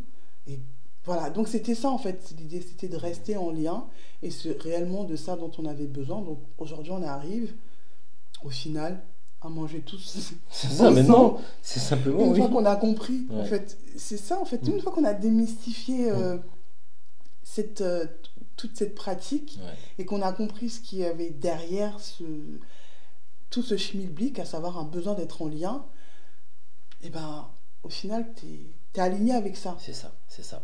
C'est... C'est totalement ça. Et pour aller en continuité avec ce qui est dit, c'est que on avait le même besoin, et c'est ça qui est fort, hein, c'est qu'on avait le même besoin profond, mais on a ces chemins différents pour nourrir ce besoin-là. Oui.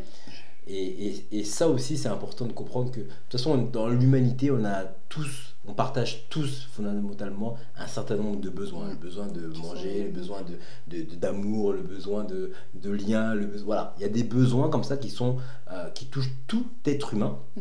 Et donc, en fait, en revanche, il y a plusieurs chemins qui peuvent être différents. Pour certains, le besoin d'être en lien, c'est de pouvoir être tout le temps au téléphone avec ses amis, etc. D'autres, ça va de temps en temps, quand on se voit, il n'y a pas de téléphone, on est ensemble, c'est vivant. D'autres, ça va être... Enfin voilà, on a chacun notre chemin qu'on nourrit. Notre stratégie, on met en place des stratégies pour pouvoir répondre à nos besoins. Tout simplement.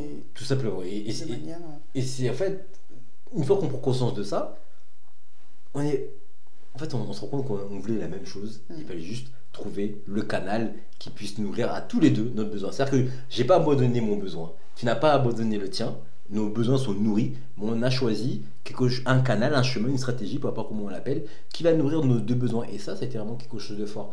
Et c'est vraiment, en tout cas dans cette vidéo-là, parce que l'idée aussi, c'est dans ce partage, c'est qu'on essaye de pouvoir à la fois ne pas parler de plein de trucs, et puis même vraiment essayer de revenir sur quelque chose que vous allez peut-être si c'est en résonance avec vous, puis encore une fois, il faut bien ressentir en vous-même, et puis prendre le temps d'écouter la vidéo, et de savoir si ça fait sens pour vous, s'il y a la résonance, s'il y a quelque chose. Si c'est le cas, vraiment, je pense qu'il faut vraiment, en tout cas nous, c'est ce qu'on ressent à travers des tensions, des moments qu'on a pu avoir au sein de notre couple, même au sein de d'autres relations amicales que j'ai pu avoir et tout ça, c'est de questionner, vraiment revenir au principe de la chose. Revenir au principe de la chose qui se passe, ça permet tout de suite de retirer toutes ces mais elle m'a parlé comme ci, elle m'a parlé comme ça, tous ces trucs qui peuvent en fait rajouter des couches qui vont vous énerver, mais vraiment revenir au principe premier de la chose. Et quand on revient au principe premier de la chose, en l'occurrence ça c'est un besoin de lien, tu vois, d'être en lien, et donc là on reprend, j'ai envie de dire, notre souveraineté, ou en tout cas notre pouvoir, tu vois, souveraineté, parce que on se rend compte de ce qui se passe. Ensuite, on comprend que la personne n'est qu'un stimuli. Donc, c'est en plusieurs étapes. Premier, c'est retrouver le principe premier. Deuxième, c'est maintenant à son endroit, on se rend compte que la personne n'est qu'un stimuli. Et donc, en fait, c'est peut-être pas très joli dit comme ça, mais bon, c'est un peu ce qu'on disait, je sais pas, mais les gens, tout autour de nous, tout le monde, on n'est que des pions. Moi, dans le film d'Aleki, je ne suis qu'un personnage, et c'est elle la personnage principal, mais moi je suis un personnage peut-être secondaire, j'ai le deuxième rôle, ou le troisième, ou quatrième, on sait pas, peu importe. Et puis dans mon film, pareil, moi je suis le personnage principal, et puis Aleki, c'est... Et donc en fait, ce qui est intéressant, c'est que nous sommes que des pions, en réalité. Donc quand on se dispute ou un truc, je suis qu'un stimuli. Donc ce stimuli renvoie l'équipe vers quelque chose, une blessure, un trauma, ou peu importe. Et c'est ça qu'il faut réussir à questionner. C'est ça. C'est pas tant la manifestation de ce qui s'est passé et rester là-dessus. Mais t'as vu, t'es comme ci, t'es comme ça, puisque ça n'avance pas et personne ne va vouloir lâcher de l'est. Mais c'est questionner à son endroit ce qui se passe. C'est quoi ce stimuli? Pourquoi c'est en lien avec ce trauma? Pourquoi? Et là, il se passe quelque chose. Alors, ça, c'est des étapes que nous, là, on partage. Pour être honnête avec vous, encore aujourd'hui, il y a des moments, il y a beaucoup de moments où on peut avoir des moments de tension où on n'y arrive pas parce que nos systèmes sont tellement forts que ça prend du temps de pouvoir. Et puis parfois on n'a pas envie, parfois ça arrive, on n'a pas envie d'être en lien, on n'a pas envie de vouloir faire ce travail-là, on veut juste, là je suis énervé, laisse-moi tranquille. Et donc, il faut aussi avoir cette fluidité, un peu comme l'eau qui peut être en état gazeux, en état solide en glace ou en état liquide souple. Il faut retrouver cette fluidité puisque la vie circule et de diverses manières et accepter aussi des fois qu'on ne peut pas toujours trouver des solutions tout le temps, tout de suite. Ça a été quelque chose aussi que moi je demandais beaucoup. Mais non, on embrouille. Toujours en lien avec ces blessures d'abandon. Non, on s'embrouille, mais tout de suite il faut trouver une solution pour pas qu'on se... Alors que non. Finalement, avec du recul aujourd'hui, bon, c'est un peu encore quelque chose sur lequel je travaille, mais la colère, et ça c'est quelque chose, c'est toi qui m'a partagé ça et avec lequel j'ai beaucoup de résonance aujourd'hui là-dessus, c'est que derrière la colère, il y a beaucoup de vie. C'est une manifestation de la vie, et en tout cas, là c'est comme ça que je vois, mais il y a une espèce de mouvement aussi derrière la colère, un truc qui, comme des étincelles, vous savez, quand vous faites avec du silex, quand tu fais le feu là. il y a le feu. Et donc, tu as ce truc-là où parfois les disputes, la colère, etc., bah, en fait, c'est une des manifestations de la vie qui va nous permettre de pouvoir, si on arrive à revenir au principe, toucher des choses qui vont encore plus solidifier notre nous. Et là, on parle du nous, N-O, avec l'accent, l'accent circonflexe US. C'est-à-dire, j'avais dire, si je peux dire ça comme ça, on va dire l'égrégore du couple, en tout cas, c'est cette énergie que nous, on crée, hein, qu'on le veuille ou non, on veut aussi de ton couple, vous savez, il y a un égrégore, tout le monde, hein, de toute façon. Et donc, ça, c'est fort. Ça, c'est vraiment quelque chose, là, on est sur d'autres plans, comme vous le voyez, mais c'est vraiment fort de constater ça, et puis, d'un coup, en fait, tout redescend. Tout redescend, et on est vraiment sur quelque chose où, en fait, c'est magnifique. Moi, je le dis très souvent à Aliki, et puis vraiment, cette relation-là, en tout cas, me fait jouer beaucoup de choses, euh, parfois inconfortables, parfois des choses qui sont très dures, et en même temps, en tout cas, j'ai jamais goûté la vie comme ça, et c'est en ça où, au-delà de l'amour que je peux avoir pour toi, on a une déclaration là, hein, mais au-delà de l'amour que je peux avoir pour toi, tu vois, c'est vraiment, j'ai jamais goûté la vie à travers. Enfin, j'ai jamais été autant nourri dans une relation que celle-ci. C'est-à-dire que moi, j'ai vraiment ce positionnement, hein, de on est heureux, moi je suis heureux, moi. Elle est heureuse, elle. Je suis un, c'est pas ma moitié, je suis pas sa moitié, on est un. Et en fait, on se nourrit. Et ça, c'est-à-dire que c'est magnifique parce qu'en fait, on a chacun nos propres expériences, ce qu'on a touché, etc. Quand elle est au taf, tout ça, bon, voilà.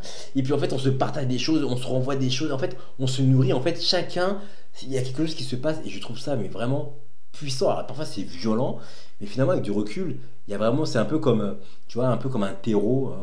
On a la terre, puis des fois, dans la terre, il manque des choses, hein. C'est l'image que j'ai repris, il manque parfois, voilà, des minéraux et tout. Donc, qu'est-ce qui va faire que ça va pousser on travaille et tout, puis après bah, une fois qu'on l'a compris, on se rend compte, on arrose un peu, donc il y a encore les problèmes qui se passent, mais on arrose un peu, puis après on voit qu'il y a cette plante qui pousse, et je trouve que c'est vraiment beau parce que en fait on se rend compte que parfois on se dispute et tout, mais le besoin qui est là, il est commun. C'est juste des mots parfois qui ne sont pas dits ou qu'on n'ose pas dire, et quand on se dévêtit entre guillemets, hein, on retire toutes ces couches là, ça solidifie en fait. On se met des barrières. Mm.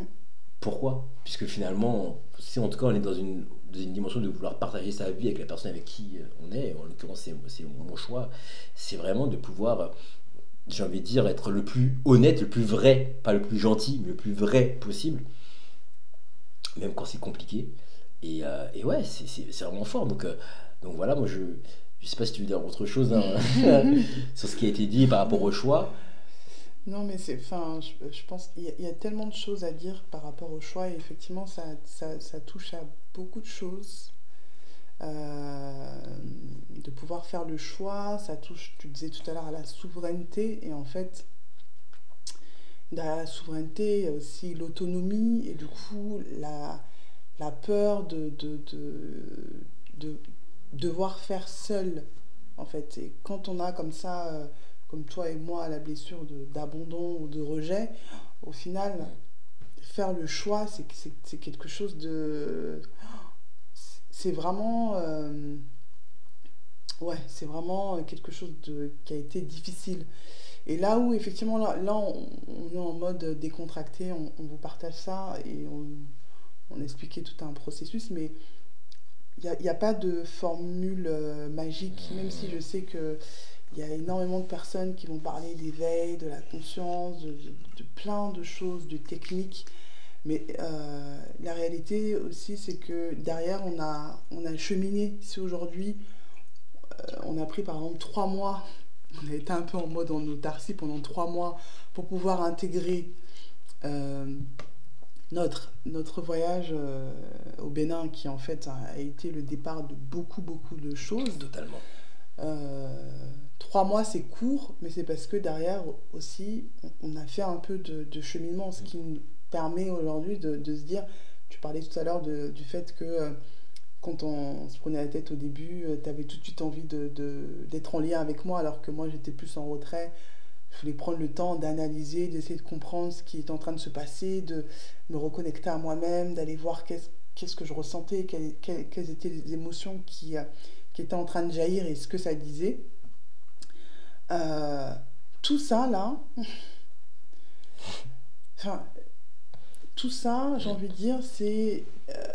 ouais, pour moi, c'est vraiment le résultat de cheminement, hein. Totalement.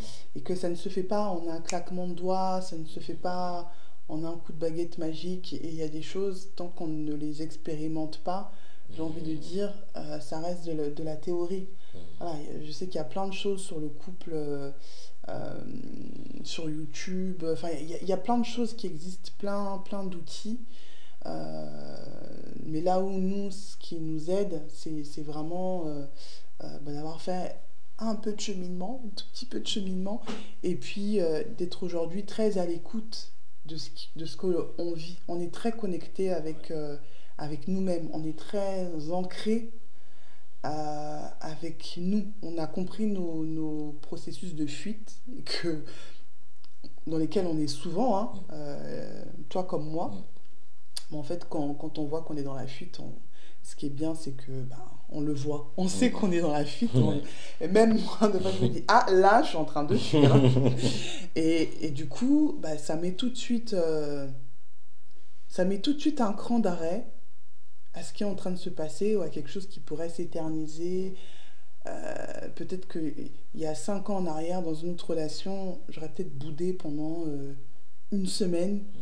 Mais là, je vais bouder 1 heure, et puis après, je vais passer à autre chose, parce que je sais ce qu'il y a derrière le fait de bouder. Tu vois. Et que, comme tu disais, l'autre est un stimuli, mais ça aussi, c'est tout un travail de comprendre, en fait, de récupérer sa responsabilité, de se dire, oui, l'autre est un stimuli, et en vérité, c'est moi qui suis responsable de l'état dans lequel je suis. Alors, il ne s'agit pas de s'auto-flageller, mais de récupérer sa capacité à se soigner.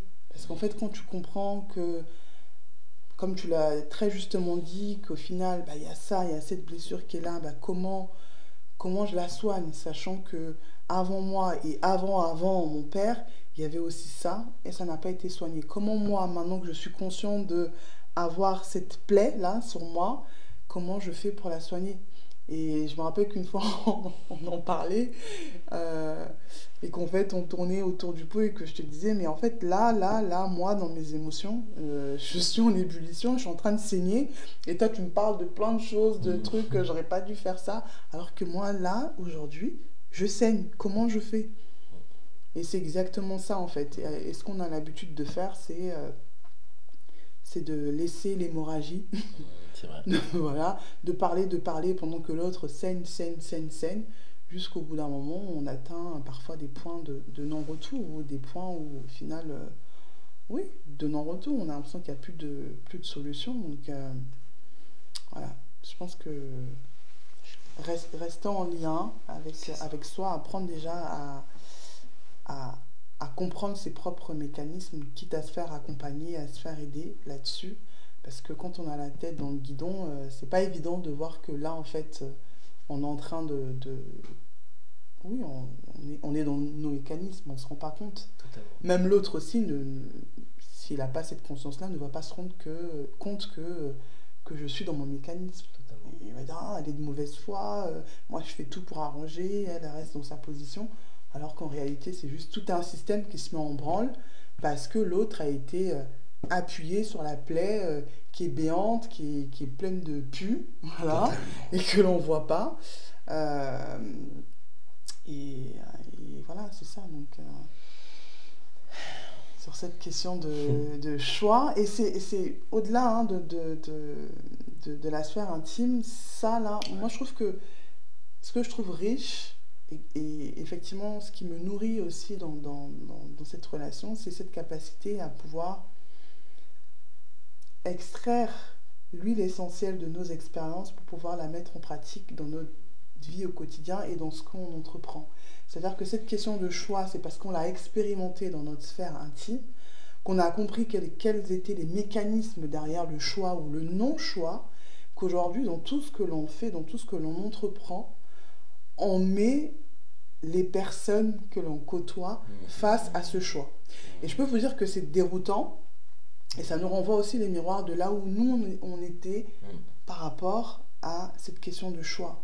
Et on voit très bien que parfois les personnes, quand on leur explique qu'elles ont le choix, que chez nous, je parle du groupe par exemple qu'on a mis en place, ce groupe Shinga qui donne accès à des réductions sur les produits, mais aussi un espèce de cercle de paroles. Quand on explique parfois aux personnes qu'elles ont le choix, on a l'impression que ça met du temps à percuter, c'est-à-dire à comprendre, ah ouais, j'ai réellement le choix en fait. C'est évident, mais en réalité dans la pratique, c'est pas ça. Et que les personnes continuent à agir comme si elles n'avaient pas le choix. Et c'est là où en fait, où nous, on a peut-être un léger pas d'avance, et on se doit justement de répéter, de réexpliquer, ben non, en fait, tu as le choix, tu peux faire ça, ou tu peux ça, ou ça. Mais en tout cas, dans ce que l'on fait, dans ce que l'on entreprend, pour nous, c'est ça, c'est comme ça. Et donc, soit, effectivement, tu peux t'inscrire dans ce que l'on fait, parce que tu es en résonance, soit tu ne t'inscris pas, mais il n'y a pas à demi-mesure, tu es là, sans être là, enfin, voilà. Tu as le choix, et si tu fais le non-choix, c'est ok. Mais en tout cas, tu sais que tu as décidé de ne pas faire le choix. Totalement. Et pour compléter, puis je pense qu'on terminera aussi là-dessus, sauf s'il y a des choses qui reviennent et tout, c'est que même quand on fait le choix, et c'est là où ça devient intéressant, c'est aussi de questionner, comment je fais là ça, questionner peut-être la réelle raison derrière ce choix. Parfois, on fait des choix, de vouloir s'inscrire ou de vouloir prendre tel produit, et finalement, bon, en tout cas, c'est un peu l'expérience que nous, on propose à travers ce qu'on fait, que ce soit à travers Ancestralia, puis à travers le cercle. C'est aussi, en tout cas, on met le doigt sur quelque chose, on oriente les personnes pour faire comprendre qu'en fait, oui, vous êtes inscrit au cercle Shinga pour les raisons que vous pensez, mais au final, c'est aussi peut-être pour ça. Et puis, à souvent, ah ouais, en fait, là. Et donc, du coup, choisir quelque chose, c'est beaucoup plus profond, pour moi, en tout cas, c'est comme ça que je vois les choses, que ce simple concept de je choisis de m'inscrire dans telle voie, ou je choisis de m'inscrire dans telle... Il y a vraiment quelque chose de très fort, parce que quand tu choisis de t'inscrire dans une voie, dans cette voie-là, il y a justement un cadre, des règles, etc. Est-ce que tu es en raison de ces règles-là? Quand tu donnes ton consentement, à quelque chose. Donc quand tu donnes ton consentement, c'est-à-dire que il y a vraiment, ça t'engage à quelque chose. Tu vois. On peut parler du coup d'engagement, on peut parler de... C'est ça. Donc c'est vraiment, faire le choix, c'est un pouvoir. Aujourd'hui, on le voit à travers la société, il y a un certain nombre de choses qui se passent, et souvent dans les relations qu'on peut avoir, les rapports qu'on peut avoir avec les autres, il y a toujours ce ah mais regarde, on n'a pas le choix, regarde tel truc, ah on n'a pas le choix, on n'a pas le choix. Les gens ont cette impression d'être dans cette forme d'impuissance, alors que nous sommes dans une pleine puissance. C'est juste que nous n'en sommes pas conscients. On fait constamment des choix. On donne notre consentement sur certaines choses. On va donner notre consentement en utilisant une application, par exemple. J'avais préparé une vidéo que je n'ai pas lancée sur l'intelligence artificielle. Beaucoup de personnes sont contre l'intelligence artificielle, et pourtant vous utilisez, vous savez, des applications où vous prenez en selfie, donc en photo, et donc on va vous modeler un personnage, voilà, un peu en avatar, en cartoon, et donc c'est très marrant, c'est très fun, on met ça sur les réseaux sociaux. Mais derrière ça, en fait, quand on utilise l'application, on donne son consentement, parce que l'application, le but, quand elle est gratuite, quand vous faites ça, le but en réalité, c'est de récupérer votre photo pour qu'ensuite ça puisse nourrir une base de données qui servira à l'intelligence artificielle. Donc là où la tête dit ah non, l'intelligence artificielle je suis pas bien, oui, mais si votre énergie nourrit ce que vous êtes les premiers à dire que c'est pas bien, il y a un endroit où c'est pas équilibré, il y a un endroit où en fait il y a des fuites, voilà. C'est en ça où choisir, donner son consentement en pleine conscience devient quelque chose de nécessaire. C'est vraiment un sujet. Ouais, non, je pense. Il y a énormément de choses à dire sur le choix. Je pense que ça pourra faire l'objet d'une autre vidéo, parce que nous, on s'est vraiment rendu compte enfin, et pourquoi on fait le choix aussi de cette première vidéo après 3 mois de coupure, d'ouvrir la voie sur le choix, c'est qu'on s'est rendu compte que même en faisant le choix de l'ère du lien, on se rend bien compte que nous, on a fait ce choix en conscience d'être en lien l'un avec l'autre. Totalement. Et on a vu tous les mécanismes qui sont mis en branle dès lors où on a choisi d'être en lien l'un avec l'autre.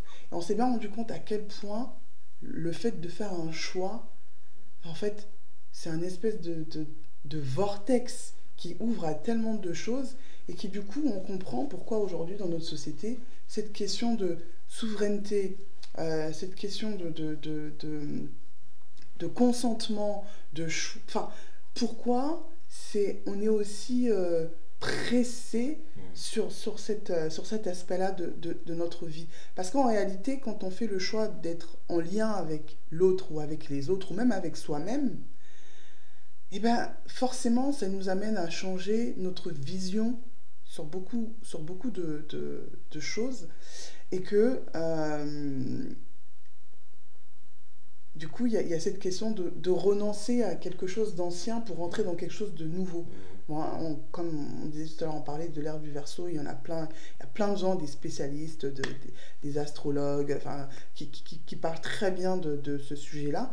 Mais en fait, en rentrant dans l'ère du Verseau, on est en train de nettoyer nos bouts de l'ère du Poisson. Et en fait, du coup, en faisant ce choix, en choisissant d'être en lien avec l'autre ou avec les autres, eh ben, ça veut dire que on donne notre consentement pour nettoyer tout ce qui est ancien. Et donc, forcément, tout ce qui est ancien de notre système et qui n'est plus d'actualité, qui est obsolète, va venir se rejouer et on va te redire, ok, donc c'est un peu comme quand on voyage, quand on va à l'étranger, et ben, ok, dès lors on prend notre billet et tout, on se rend compte qu'il y a plein de démarches à faire. On prend une assurance, tac, tac, tac, et même quand on va partir, il y a tout un checkpoint. Est-ce que c'est bon? Et en fait, c'est comme ça que moi je vois cette espèce de cheminement, cette espèce de voyage. C'est dès lors où on a fait le choix d'être en lien. Ok, ben, il y a tous nos anciens systèmes, là, nos restes bien profonds, bien cachés, parce que parfois on a l'impression intellectuellement, ça y est, c'est bon, cette question-là, moi j'ai travaillé, c'est fini. Et en fait, non, pas du tout. Il reste encore le fond, et parfois, un peu comme les derniers kilos qu'on veut perdre, c'est toujours les plus difficiles, là. Et ben, c'est exactement ça. Et quand ça arrive, et ben, voilà, enfin, dès lors on fait le choix, ok, on se met en lien, et ben, tout ça va ressurgir, pour pouvoir être nettoyé, parce qu'on a fait le choix d'entrer dans un nouvel appartement. Donc, tout ce qui est vieux, là, et ben on fait le tri. Ça, on garde, ça on garde pas, ça c'est plus d'actualité. Et donc on a l'impression que nous, on a vécu comme une espèce de machine à laver. On était là, ça s'arrêtait pas. Tous les jours, il y avait un truc. Je me disais, mais c'est quoi ce... Et surtout quand on met la conscience, c'est ça en fait. Je me dis, mais tac, un truc que toi tu partages, genre non, j'ai pas envie, j'ai pas envie de travailler sur ce dossier, et puis boum, je vais au travail, un collègue va me reparler d'un autre truc aussi qui a le même aspect. Non, j'ai pas envie, et puis boum, mes parents, finalement, tout le monde est contre moi. En fait, ça veut juste dire que arrête d'esquiver. Là, il faut travailler ce truc-là. Tu as fait le choix d'être en lien avec quoi, mais d'être en lien avec les personnes qui t'entourent, d'adopter de nouvelles façons de faire. Et il faut que tu nettoies, il faut que tu coupes avec ce qui était auparavant. Et en fait, c'est là où on se rend compte que choisir, oui, c'est renoncer, mais choisir, ça nous met dans une dynamique qui est hyper puissante. Et on se rend vraiment, en tout cas moi je me suis rendu compte à quel point la capacité de choisir, c'est vraiment me remettre dans une souveraineté. Mais moi je dis souveraineté, je trouve que le mot en français est très limité. Dis donc, s'il faut dire, dis donc qui sont beaux comme ça. Non, vraiment, je sais pas, moi je pense au mot lulendo, et qui est souvent utilisé, Nzambian Pungwa lulendo. Je sais pas comment je pourrais traduire ça, parce que dites en c'est une commentaire, espèce de puissance en fait qui te... Mais c'est pas une puissance où tu vas écraser les gens. En fait, c'est là où tu te rends compte qu'effectivement, tu as un pouvoir. Et que avoir des pouvoirs, enfin, c'est dans Clark Kent qu'on dit ça, là. C'est dans Spider-Man. Spider-Man. Tout pouvoir, c'est quoi tout Il pouvoir? nécessite Des grandes responsabilités. Ben, je sais c'est pas quoi, ouais. exactement ça, en fait, se dire que la capacité de choisir en pleine conscience, hein, vraiment, de se dire que là, je fais le choix pour moi, même si ce choix peut être orienté par mes parents, mais je fais ce choix. En fait, cette capacité-là se donne un pouvoir qui tout de suite t'amène à des responsabilités. Et ça, c'est vraiment des choses qui se sont manifestées autour de nous ces 3 derniers mois et qui ont nécessité et qui expliquent surtout le fait qu'on ait pris le temps de ce retrait pour pouvoir vivre déjà ce qu'on avait à vivre et vraiment de pouvoir en tirer des leçons et de pouvoir manifester ces leçons-là dans notre quotidien, histoire que ça ne reste pas dans l'intellect ou dans notre boîte noire et on se dit ah ça y est j'ai compris ça et puis au final il n'y a rien qui change dans notre vie. Non, c'est vraiment ça et c'est tout un processus qui est long, même là on se dit peut-être passer un palier, mais que ce qu'on vit aujourd'hui va peut-être se représenter dans 6 mois ou même dans 1 an à la même période, on va revivre les mêmes choses mais dans une autre dimension et peut-être de manière encore plus profonde parce qu'à chaque fois c'est vraiment d'aller en profondeur, chaque jour un peu plus. Totalement, totalement. Et ouais, je pense qu'on a bien abordé la question des choix. Alors, il y a tellement de choses à dire. Il y a beaucoup de choses à dire. Ok, moi ce que je... Bon là c'est... Bon, les amis, là c'est la première vidéo, il y en aura d'autres, d'accord? Il y a plein de sujets qu'on va aborder avec vous. Il y a plein de sujets. Ce que je vais... Alors, je vais juste revenir sur 2-3 trucs.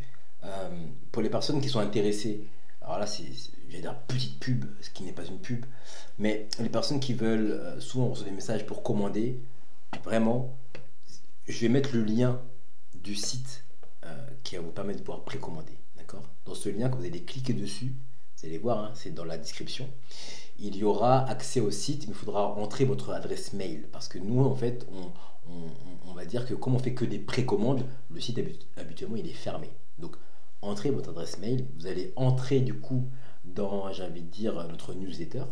Et donc quand on fera une prochaine précommande, vous allez pouvoir y participer puisque vous aurez le mot de passe. Voilà comment on fait pour précommander. Ça c'est la première chose. La deuxième chose, pour ceux qui sont intéressés de pouvoir cheminer à travers le cercle qu'on a mis en place, donc que ce soit à travers aussi cette prise de parole et ce genre d'informations que nous on dit dans le cercle, forcément là on est en intimité entre nous, donc c'est encore beaucoup plus profond. Alors voilà, quand vous serez inscrit dans le site, vous recevrez justement dans la newsletter à chaque fois la possibilité de pouvoir vous inscrire. Donc tout a commencé encore une fois par l'étape 1, c'est-à-dire s'inscrire pour recevoir les produits.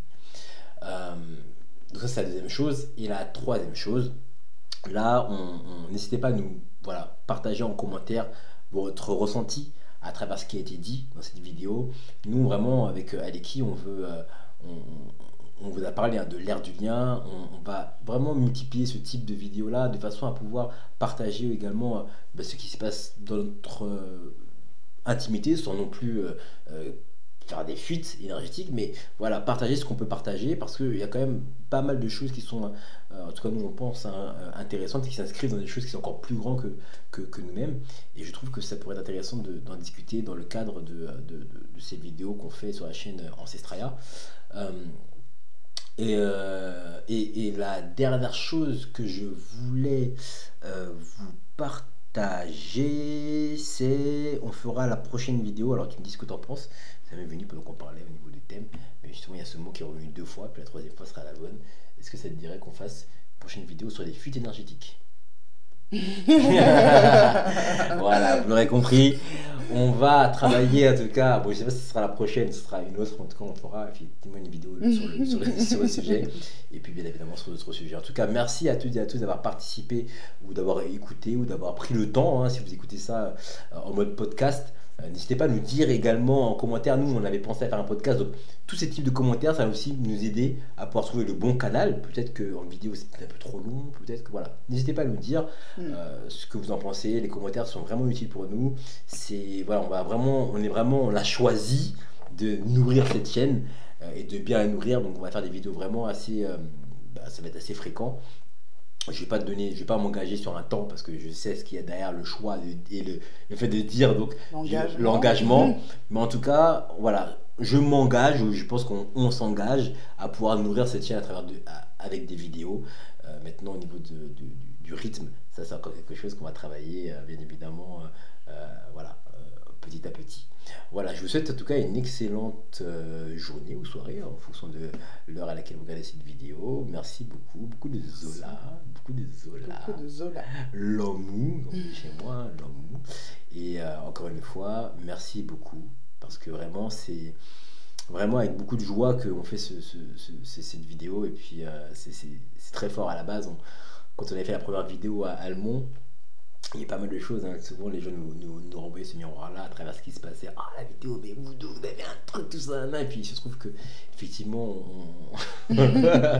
effectivement il y avait beaucoup d'énergie qu'il y avait entre nous, beaucoup de résonance sur pas mal de choses. Aujourd'hui, effectivement, on fait ça en couple et faire cette vidéo-là, toujours dans ce mouvement de vie, dans cet élan voilà, d'aller vers quelque chose qui nous fait vibrer.